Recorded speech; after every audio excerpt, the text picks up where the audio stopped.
Hello everyone, welcome to my first vlog. तर video बघून तुम्हाला आयडिया आलीच असेल. तर मी पॅरासेलिंग करते आहे. तर लास्ट वीकमध्येच आम्ही गोव्याला गेलो होतो. तर तिथे आम्ही सगळ्या वॉटर ॲक्टिव्हिटीज ट्राय केल्या. त्यासाठी आम्ही कॉम्बो पॅक बाय केला होता. त्यामध्ये parasailing, jet sky diving, scuba diving, banana ride, bed ride, sofa ride हे सगळं इन्क्लूड होतं. त्यासोबतच त्यांनी लंच आणि ब्रेकफास्ट हे सुद्धा इन्क्लूड केलं होतं ह्या कॉम्बो पॅकमध्ये. तर पहिल्यांदा तर आम्ही पॅरासेलिंग केला.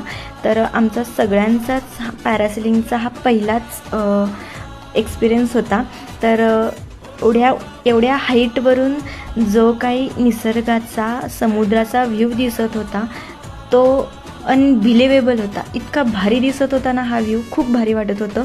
मला पॅरासेलिंग करण्याआधीसुद्धा एक्साइटमेंट वाटत होती आणि पॅरासेलिंग केल्यानंतर करत असतानाही असं वाटत होतं की खाली येऊच नाही. खूप भारी वाटत होतं. मला खाली अजिबात येऊ वाटत नव्हतं. असंच सगळ्या व्ह्यूचा आनंद घेऊ वाटत होता. तर लवकरच भेटूया नेक्स्ट व्लॉगमध्ये. जर तुम्हाला माझा व्लॉग आवडत असेल तर लाईक करा, कमेंट करा, शेअर करा. थँक्यू.